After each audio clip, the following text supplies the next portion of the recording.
Hey aspirants, welcome to Insights IAS initiative.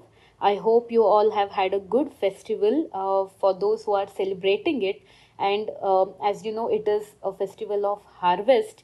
So it was the right time to thank our farmers and the ones who are associated with agriculture who have made our food security strong in the present day. So, coming to the first topic today, it is about newsmakers in the newsroom. This is an edition that comes in Indian Express newspapers, and this week's guest was Mr. Chintan Vaishnav. So he had served as the mission director for Atal Innovation Mission and almost for 4 years, and has a lot of experience on how this initiative has helped the government to take the idea of science to the grassroots level, and has deepened the concept of creativity, innovation, and problem solving in the teenage population or younger population. So as you know, this is an initiative that was started, or an initiative that's a part of Niti Aayog, which began in the year 2016, and Atal Innovation Mission has a sub component called Atal Tinkering Labs. So for the prelims perspective, let's quickly look what are the features of Atal Tinkering Labs. It would be relevant to you in multiple papers as we will look as we proceed into the topic. So first one is setting up and funding of the scheme is around 20 lakh grant per school for a period of 5 years. What are the tools and technologies given? 3D printers, robotic kits, Internet of Things devices, microcontrollers, etc. So this would be given by the schools, by the governments under this grant. Then learning focus would be design thinking, computational thinking, creating real world problem solving would be taught to the children as a part of this. Mentorship will be provided, that is support from trained teachers and field experts who can help students create solutions out of these technologies that are provided. And competitions are conducted, events like Atal Tinkering Laboratory, marathons, hackathons to showcase the project. So this not only encourages the students but also helps them and gives them exposure in the scientific domain. So with this being the key features, we are nothing but trying to take innovations and creativity to the ground level so that local and national problems can be solved by the students themselves. So this person here whom we are discussing has given a very good example in this interview, which is worth noting down so that you can use them in your answers. So this is a case study of Sivkasi. If you have read about it, it is a place in Tamil Nadu and well known for its cracker, or let's say firecracker industry. So firecracker industry is very prominent in the area. So here, what is the greatest hazard of a firecracker industry? The greatest hazard is, as you can see in the image, it is mixing chemicals. So even if certain proportions of the chemicals go wrong, if the proportions go wrong, or there is some change in the process by mistake, it is nothing but the end product would be explosion. So many a times we have seen in the news about how young children are also involved in this process and how lethal it can turn over a period of time. So government here has created an Atal Tinkering Lab in Sivakasi, and the students who go to this Atal Tinkering Lab as a part of the government school are none other than children of these people who work in the manufacturing of firecrackers. So day in and day out they have seen that firecracker industry is harmful, and the challenges of mixing chemicals is something that needs a solution. So what these kids have done is taking inspiration from this concrete mixture. We have seen this when there is a construction of roads going on or any building that is going on. This we can say machine on road on the truck tries to mix the concrete which was earlier done manually. So taking inspiration from this model, in the Atal Tinkering Lab, some students have created a drum-like structure to mix the chemicals so that human intervention in the firecracker industry will come down. So this idea would be very effective because many of the ways we know how chemicals impacted people who are working in these industries. So once this was done, they got a lot of appreciation. And another initiative under Atal Innovation Mission is about Atal Community Innovation Center. Okay, Atal Community Innovation Centers. They are nothing but a kind of exhibition that is set up in the nearby areas frequently, so that the tinkering lab experiments are showcased here. Public gets to watch all of them, and from this public, many a times there will be people who are experts in different fields who not only appreciate this project, but they also have a role in giving suggestions and investing in taking this innovation further. So it's nothing but connecting the innovations at the ground level to getting shareholding, or let's say investments, and taking it as a national solution altogether. So this single example shows us how if we provide the infrastructure, children in the country really have the potential and the scientific temper to solve the daily problems that the country faces. So you can take it down as Shivakashi model of Atal Tinkering Labs. So now, if you want to use it in your answers, there are multiple applications, as we can see in the context of GS paper 2. Promoting the role of government, especially it would be relevant in DPSPs, promoting innovation and skill development. So this case study can be used to explain how schemes like Atal Tinkering Labs, they bridge the digital and innovation gap. When we talk about just a digital gap, digital divide, we can also talk about digital and innovation divide that exists in our society, in especially in rural and underserved areas. So as they do not have exposure, these kind of efforts from the government has a great role in shaping the future of the rural areas as well. At the same time, it would be relevant in GS paper 2 again, but from the context of education. We have a topic related to policies related to health and education.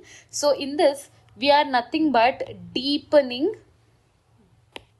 science, technology, education, and medicine here, deepening the STEM. That is, by giving Atal Tinkering Labs, we are focusing on critical thinking of the students, and it aligns with the goal of new education policy 2020, where focus should be on skill development and not just on the marks that an individual scores.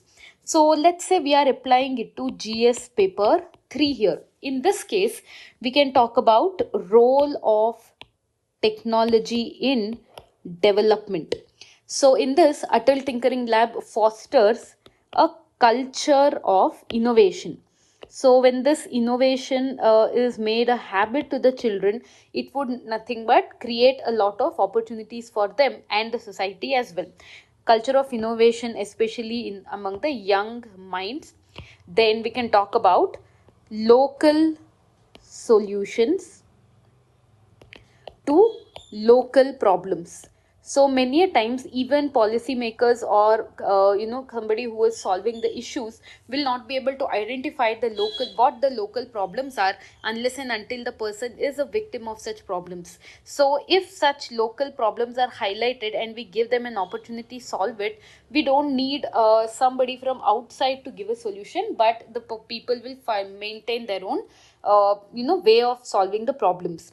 So this whole idea of Atal Innovation Mission and the Tinkering Labs fulfills three major sustainable development goals. That is, one is goal 4, which is directly talking about education. Goal 8, which talks about decent work and economic growth. So decent work, because in the case of Shivkasi, we can see people are suffering from a lot of health hazards due to working in the firecracker industry. So providing a mixer to them mechanically would help them to give a decent workspace for them. And at the end of the day, as we can recall, it also helps in reducing inequalities. Correct? Reducing inequalities in the society. So this case study is very well for you to give as examples in questions related to all the three parameters we have checked. So moving on to the next topic now. I have a practice question for you, that is, examine how initiatives like Atal Tinkering Labs and Atal Community Innovation Centers contribute to fostering inclusive innovation in India. Highlight their role in addressing regional disparities for 10 marks. Try to answer this using the discussion we have just done by quoting the example from our discussion and whatever you have read about this project till now. So now going to the second topic, it's also related to education, but it is a different one. That is Pathshala of a kind that had come up in New Indian Express as a topic. So this is again a case study from GPM district of Chhattisgarh. Okay, so this initiative, as you can see here, is called Cyber Pathshala. Okay, so in this case, you can take it down as Chhattisgarh case study with respect to defeating cyber criminals. Okay, this program was started in the year 2024 March. Okay, it's a brainchild of the IPS officer Bhavna Gupta. Okay, Bhavna Gupta. So this case study we will look further. So this is about a district where 56% of the population are illiterate. Right, 56% of the population is literate, and most of the people here belong to tribal areas and rural areas. So as a result, they have been victims of many types of cyber crimes and cyber online threats and scams, because of which the district in the past years have lost a huge amount of money. So what the idea was is to create a scheme for them which would help the people to be aware of any of these ideas. So the scheme, which was called Cyber Pathshala, is a Facebook session. Okay, it is an online platform. Facebook sessions are conducted here where people can interact with police officers and cyber experts. Okay, as we have seen, it is an initiative of the IPS officer Bhavana Gupta, an online school. It aims to basically raise awareness, because if people know that these things can happen, they can be careful. It is about raising awareness about the dangers of cyber crime and equipping citizens with knowledge to protect themselves from online scams and frauds. So what are the ideas practiced here is nothing but, which is very useful for our classes. That is, the intention is to tackle main thing, that is ignorance. So people are not conscious about these kind of crimes that are happening around them, and what are the awareness that is they are creating about. As we have already seen how this topic called digital arrest is becoming a very big threat. They are also being taught about identity theft, that is misusing a person's identity for criminal offenses. Hacking the cell phones is another idea that they are created awareness about. So how do you teach this to them? When the big question comes, the whole model is based on regional language. It is not in English or Hindi, but in regional language, making the concept accessible to everyone.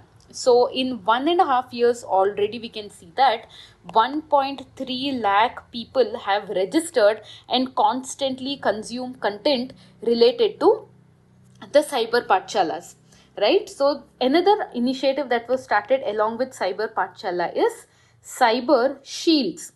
That is, it is a WhatsApp group basically where people of different background are made a part of this group, so that constant alerts will be given to them with respect to cyber frauds. So ultimately, what's the motive of this whole mission? It is awareness is the key to prevention. So how will we use this in our answers? So when it comes to usage in our answers, mainly it would be relevant in GS paper 2 under the topic governance. So how is it relevant? It is focusing on the idea of building digital literacy of the public. Building digital literacy. The second one is proactive governance, that is, let's not wait for many more crimes to come, let us take the preventive measures now itself, which means proactive governance. So at the same time, when governments create initiatives like this, it builds the trust between the public and the government. So with this trust, many other schemes of the government can also be easily implemented by the district administration. So at the same time, in GS paper 3, we have the topic internal security and cyber security directly. So this is a very good example of how the district administration can create a community driven. So if you see, many people who are victims, they have come forward and given their examples. Hence, it's a community driven model based, to create awareness about cyber safety. Right, so this is another place where we can use this. In GS paper 4 also, this would be a very good example of what is a proactive and ethical leadership initiative. So ethical leadership is when you go beyond the call of your duty and give a commitment to solve the problems of the public, especially when they are from vulnerable sections of society. So this kind of IPS officers can be easily quoted as role model officers who take the extra mile to make sure the people of their district are safe and are given due justice. A very thought-provoking article which had come up in Deccan Herald editorial yesterday. It is about cash transfers compromising democracy and enabling authoritarianism. So this article basically is an analysis of various direct cash transfers being announced by various political parties and are already in practice in many states in the country for the women. So the basic notion behind this is that cash transfer comes with a lot of advantages, no doubt, which includes it encourages autonomy of women in the households, especially financial autonomy. Even the amounts may be small, but they really have a major role in economic empowerment. In many cases where women are the sole breadwinners, this small amount of money prevents the households from sinking into debts, we can tell, and deprivation as well. It also strengthens social security. That is, women in the time of distress can fall back upon the money that is given to them every month under the cash transfer scheme. So all these advantages aside, this article focuses on what are the big questions that this concept of cash transfers ignores. That is, there is a huge shift of attention from big questions by giving cash transfers to women. So what are the big questions? Let us analyze this. This would be very relevant for you in GS paper 2, democracy as a concept, and paper 4 as well. So the question is, can democracy really flourish in a climate of extreme inequality? That is, if you see, a small section of society commands major share of resources, a major share of resources. So when such inequality is existing, we are just solving the problem by transferring the amount of money and telling that we are solving the inequality issue. But is it really true? And solving the problem is the big question that we can ask here. And in the race of giving cash transfers to women, many important parameters have been ignored here, especially unemployment is a major concern. We can talk about children losing their life to malnutrition as a disease in the country. Many cases of hunger are going on. We are facing challenges of agrarian distress where crop loss and lack of prices is a pain in the rural areas. And we can also talk about urban poverty. So just by giving small amounts of money to the women of the households, can we solve problems of all of this? Or instead of discussing about these in the election campaignings, many parties are resorting to simple solution in the form of cash transfers to women. So the third issue is nothing but creating individualistic society. This point was quite unique, so listen to it carefully. So people are given a minuscule amount, instead of social and economic rights here, it means that instead of, let's say we can put it as individualistic society where people are not worried about their social and economic rights. It means just by giving 2000 rupees, many a times women are compelled to vote for a particular party by neglecting if they are getting any social or political rights or economic rights for that manner. So we would think for our own self rather than collectively thinking whether the society is getting the due rights or not. At the same time, we can talk about it hampers the independence of electorates. That is, instead of voting based on performance, that is, political parties once in every 5 years, they are bound to be examined based on what they have performed of the promises that they had made, so that electorate is now independent to decide what should be the future party that rules governs them.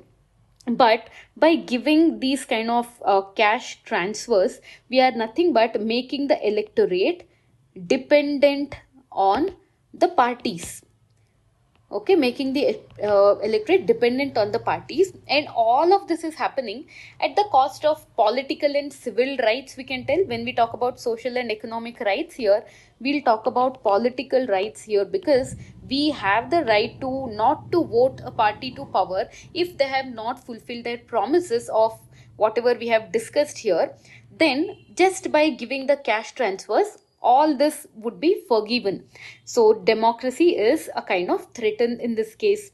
Next, we have the discussion about what are the views of Karl Marx. So basically, Karl Marx believed that the essence of human beings, okay, the essence of human beings is their capacity to labor. That is, power, that is the capacity to work, is the biggest essence of human being. That is, it's realized by intellectual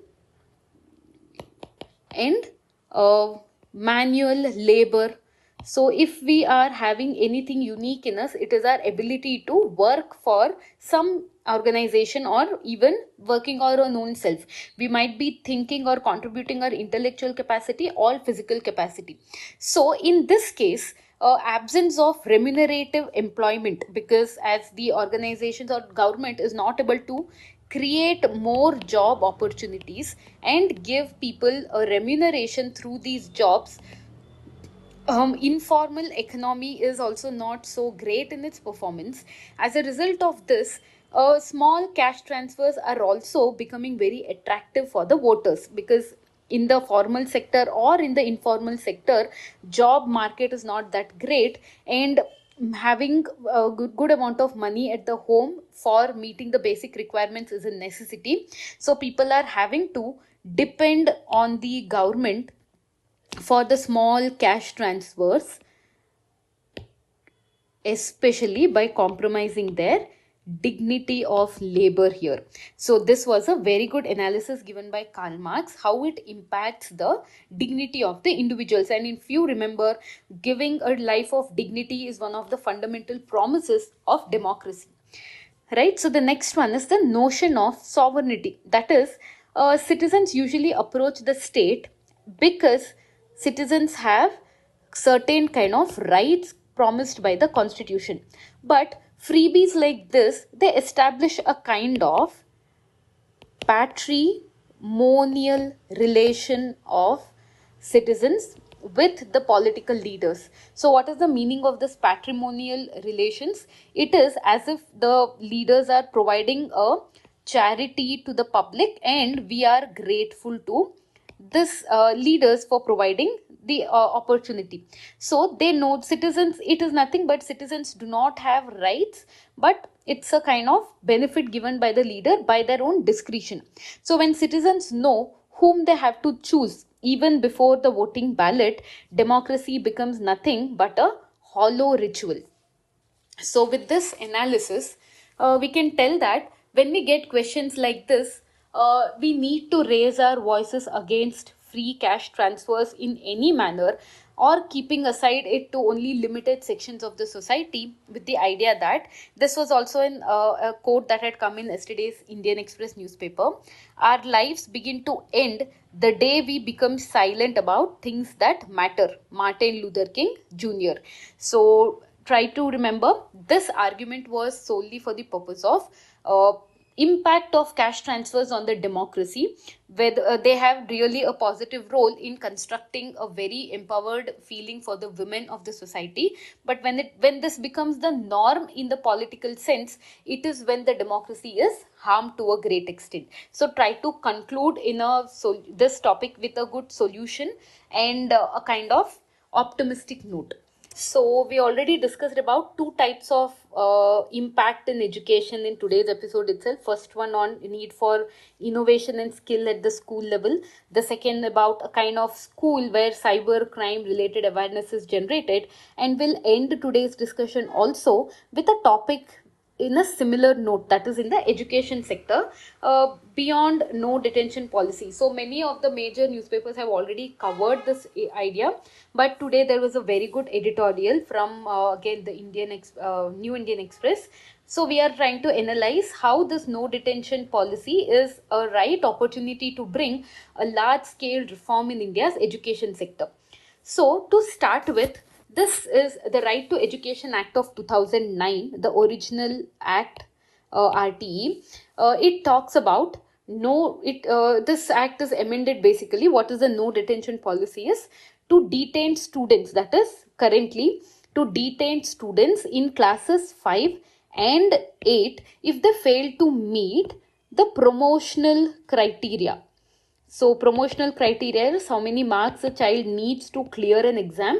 The promotional criteria should be met at the end year exams. So year-end exams, whatever will be the criteria, they have to clear it. So this was by amending Section 16 of the original Right to Education Act, which told that no child admitted in schools shall be held back in any class or even expelled. They shouldn't be removed from the school as well till they complete their elementary education, which is from class 1 to class 8. So why basically this idea was done? Because primarily it was driven by the thoughts that student learning outcomes have not been great. So the idea is, if the child has a fear that I will be failing in a particular class, the outcome or the results of the child's education would be better. But this particular decision to reintroduce detention in the schools, it invoked mixed responses from the public. Many of the people told it's a good idea, some criticized this, but today we'll check what exactly could be done. So before that, why this measure was taken, or what was the outcome that the government was talking about? It is based on the ACER report. So many of the aspirants who have been in this field know what ACER report is. It is a report published by the NGO Pratham. So according to the recent report, we see that 69% of class 8 students, they could not read a class 2nd textbook. Okay, so this is the concern that the people are expressing, and 44% of class 8 students couldn't solve a division sum. So if you see 24 by 12, it's a simple division that a class 8 child couldn't solve. So this amended rules tell that those who don't clear exam will be given remedial coaching. That is, they'll be given extra coaching, and within 2 months they can take the exam again and clear it so that they go to the next class. So this idea is something which needs a lot of conversation, and this is the right time we talk about this discussion. So breaking the norm, that is, what's the norm that usually goes on is that this is a kind of punishment or a threat to the children to study well.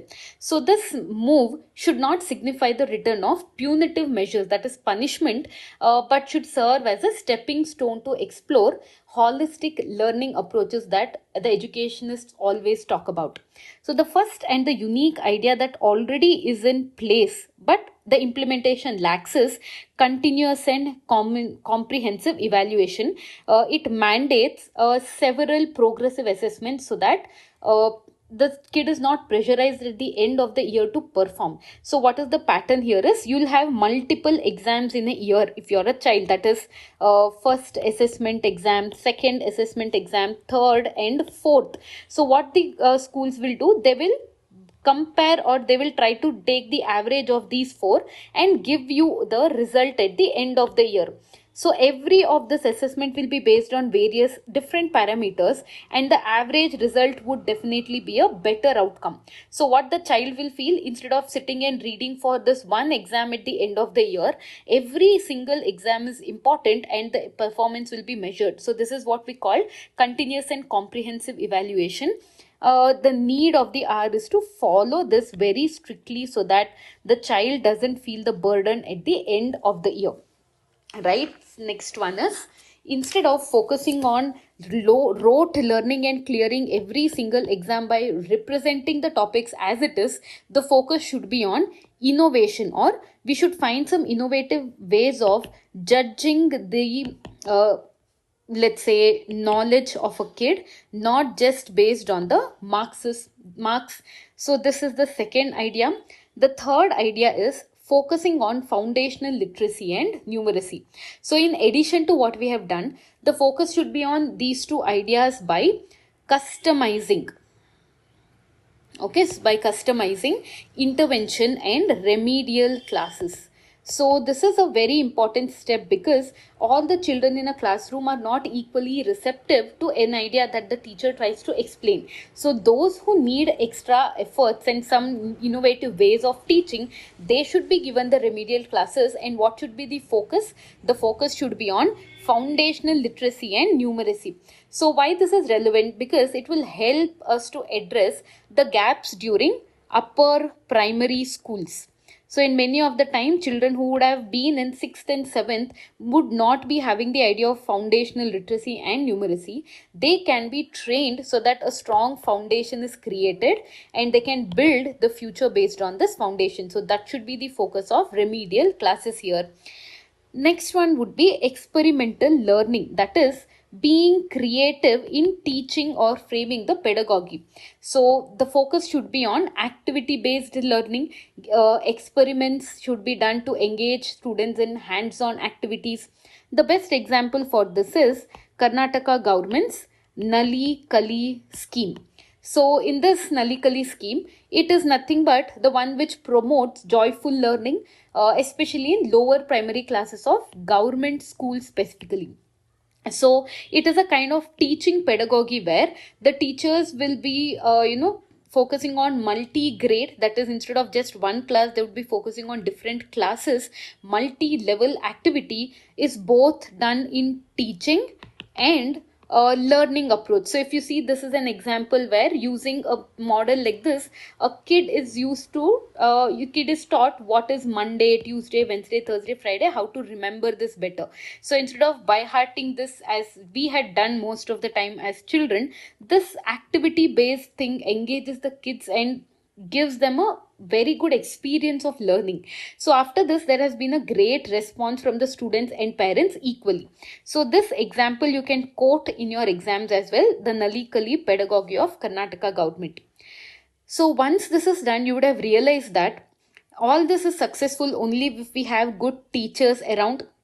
So teachers needs to make personalized teaching or learning plans by analyzing what are the strengths of a child, what are the weaknesses of a particular child in their classroom, and this should not be based on judging them on the academic outcomes. So what should be done or how they can be doing it? It should be based on they should be having plans to take into consideration the extracurricular activities as well. But when this comes, we need to remember that the teachers also need a lot of empowerment. Right? So once they complete their basic education and come down as teachers, that should not be the end of it. So there should be plans to empower teachers and constantly put them also in the learning loop, so that they will be focusing on the teachers' professional development. So how they can keep on improving their own selves. We can also focus on giving subject specific training to the teachers if they are interested in a particular subject, so that expertise of these teachers can be taken to improve the schemes of activity based learning. So the teaching pedagogy or the teacher's education also becomes very relevant here. And now the most important stakeholder in the education is the schools. So this article tells that schools need to provide life skills to the children. So if you recall, there was a recent essay in UPSC that education is what that remains with us when we have forgotten all that is taught in the school. So in the same way, many of us have not received the life skills that a person needs to face the society and the challenges of their life, but none of them were effectively taught in the school. So what are these life skills? One is the major one is communication, to be able to tell what you want to express. The second one is critical thinking, not accepting anything as it is, but to rationally question the ideas. Then working as a team or team member, teamwork is very much relevant. Decision making is something that the children need to learn when they are in this primitive age of their life. And the focus also should be on mental health of the children, because a happier kid learns the lessons even more better way. So these life skill needs to be integrated in the school education, not just the focus on academics and trying to detain a child in a class just because they might be good in all of them but they didn't get good marks. That shouldn't be a parameter to detain a kid in a particular classroom. So all these policies that we are now talking about, it has multiple stakeholders, but who should be the focal point of these policies? The focus should be the child. That is, we need to make our education child centric rather than any other proposition or who else gets the advantage from this, right? So remember, the conclusion should be the focal point of any education system should be the child. So with this, we have done with the discussion of today's ICANN initiative. But just as an additional work to you, we have seen that there is a distress wildfire that has put up Los Angeles into flames and has put a lot of questions on our effectiveness in hampering or in tackling the climate change and global warming. So in this context, let us know what are the various implications of this wildfire. This is a phenomena that is usually frequent in third world countries, but this time a first world country has been a victim of a global warming and a climate change disaster. How this would shape the future of the world's effect on climate change. You can also try to tell us what would be the environmental consequences of this wildfire, what would be the economic consequences of this fire, what would be the political consequences, and at the end of the day, what would be the ethical consequences of this wildfire in Los Angeles. So try to read everything about this and let us know in the comment section what are the various implications of this fire in the Los Angeles. So thank you so much for staying with us. Meet you again with many innovative topics.